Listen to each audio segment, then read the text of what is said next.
Hello, and welcome to Shrink, the podcast for the mind. I'm Philippe and I talk to the people who want to have a better understanding of their issues with weight and body image. I would like to start today by thanking everyone that's been sending me some encouraging messages about my podcast. It feels really good, so thank you very much for this. Let's talk about relationships. Romantic relationships, and how they affect the way we eat and the way we drink as well sometimes. For some, being in a relationship makes life sweeter. You're less lonely and therefore you don't need food as a companion, and you eat better, in fact, than when you're by yourself. But it's not always that easy. And for some of us, being in a romantic relationship comes with a lot of difficulties, in fact. It has to do, of course, with how difficult it can be for some to be intimate, to be truly intimate. And we manage our intimacy issues by overeating or overdrinking. And there are different patterns that I've seen throughout the years. One of these patterns that I have identified throughout the years, I've called it the kilos of abstinence. It's usually when you've been in a relationship with your partner for quite a while and you're not attracted to your partner anymore, or she or he is not attracted. Anyway, you're not having sex. Let's put it that way. And although you still love your partner and you don't want to put the relationship at risk, you feel like you could be tempted to have an affair. So unconsciously, you're going to put on some weight in order to feel less attractive, in order not to be tempted to have a relationship or to be flirtatious with anyone. It's, of course, something that one does unconsciously. Nobody's going to consciously think, okay, I love her or I love him. I'm not attracted to her anymore, but I don't want to have an affair. This would ruin everything, the relationship, our family eventually. So I'm going to put on some weight. I'm going to eat much more and put on some weight. Of course, it's something we do unconsciously. And the thing is, it's that it works. In fact, we don't feel like we're attractive anymore. And so we don't even dare flirting with anyone. We don't even dare thinking we could have an affair. But that's a very unhealthy way to manage the intimacy with our partner or wife or husband. It would, of course, be much better to see a therapist, a couples therapist, or at least to talk about it to our partner. Even if it's not easy, it's not an easy conversation to have. Saying, look, I really cherish and value our relationship, but let's be honest, we're not having sex anymore. We're not there. And so what shall we do about it? I must say most people are afraid to come up with these subjects with their partner because they think it's going to put their relationship at risk. But in fact, their relationship is already at risk. So probably it's better, as always, it's better to speak, without accusing the other one, without saying he is responsible for it or she is responsible for it. But denouncing things is not the same as denouncing the relationship. I always say that. It's one of my motto. Denouncing is not denouncing. So you're denouncing the fact that you're not happy with the intimacy, the physical intimacy you're having with your partner, but it doesn't mean you're denouncing the whole relationship. Another pattern that I've seen with some of my clients who meet someone who has completely different eating habits or different eating tastes. They like another kind of cuisine, and in order to fit in, they will adopt the eating habits or the taste of their partner. It would be their way to fit in. It's like they want to be loved. They want to show their appreciation for their partner.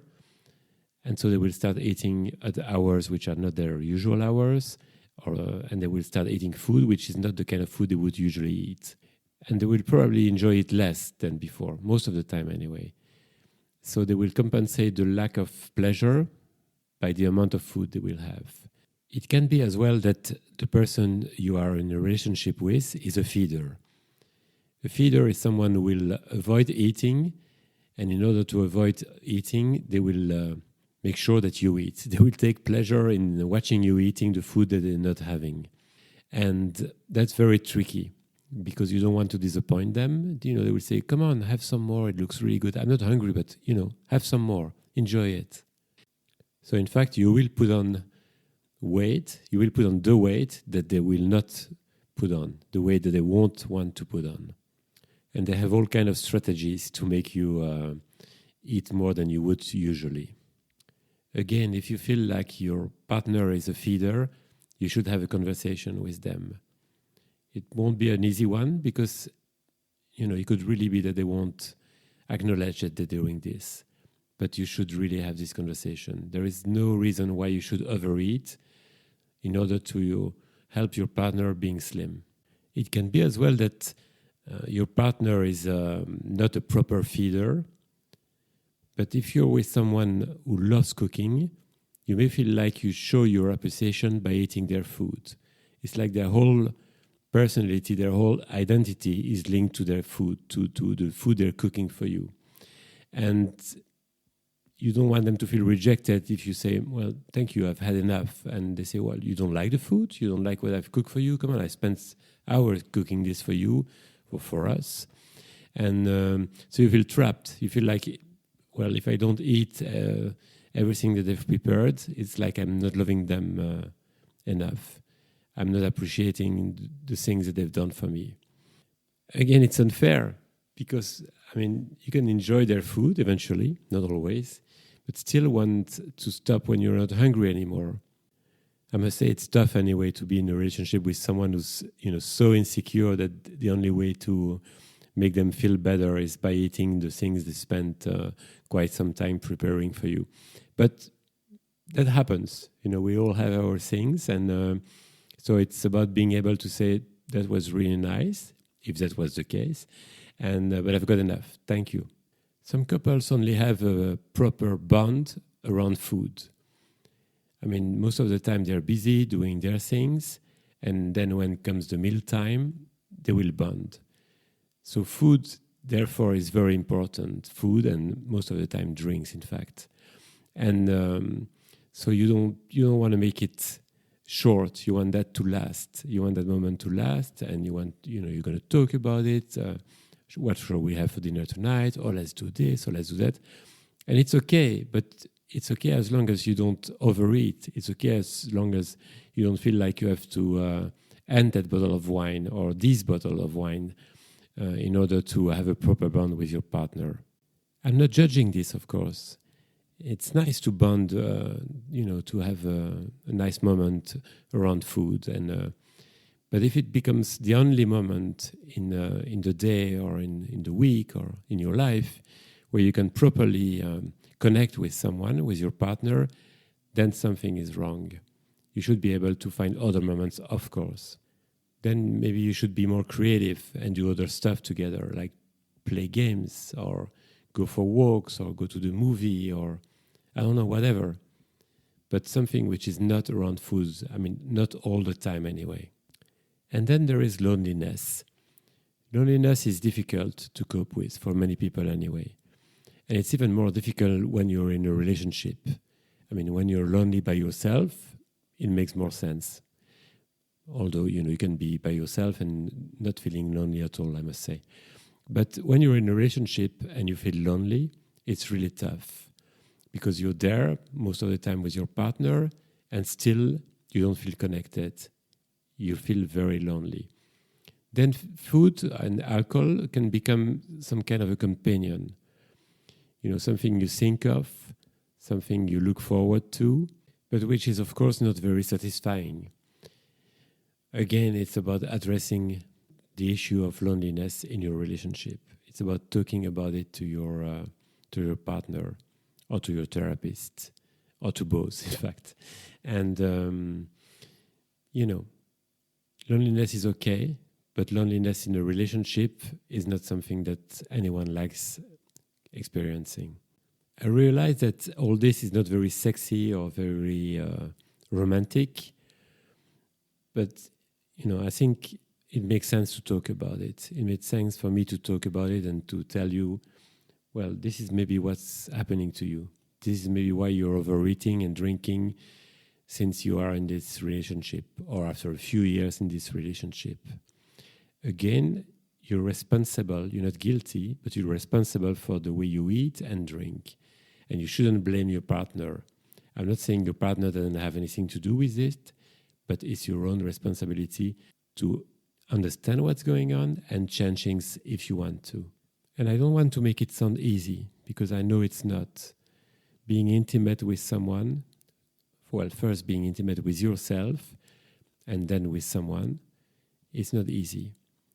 And it takes some practice, it takes some understanding, and most of all, it takes some courage to address the issues. And to address the issues with the person, with yourself first, and of course with the person that you're living with or sharing the life with. But we may be so scared of ending up by ourselves that somehow we will think, oh, you know what? Doesn't matter. Okay, I've put on some weight. I'm not happy with it. But I'm so scared, I'm really scared to lose her, or scared to lose him, or scared to end the relationship. I don't want to address it. I'll just go on with it. And I get that. I really get that. I don't judge that. But sometimes it's not about losing your partner or ending the relationship. It's about talking. Having this conversation first with yourself and then with the person that you are with, so that you're both okay with the relationship and the way it's going. When I see couples in therapy, I'm always amazed by how distant they are, how disconnected maybe they are. It's like they're not intimate anymore. I'm talking emotionally mainly, and then physically, of course. And that's the main goal of couple therapy, is to repair this connection between these two people and see if they can move on, and have a better relationship together, or sometimes just end the relationship if it's too late. This may sound like a negative way of saying things to end this podcast, but I truly believe that there is always a way to improve things, either together or separately. And overeating or overdrinking or both is not a healthy way to do it. So let's address the issues and see how we can move forward.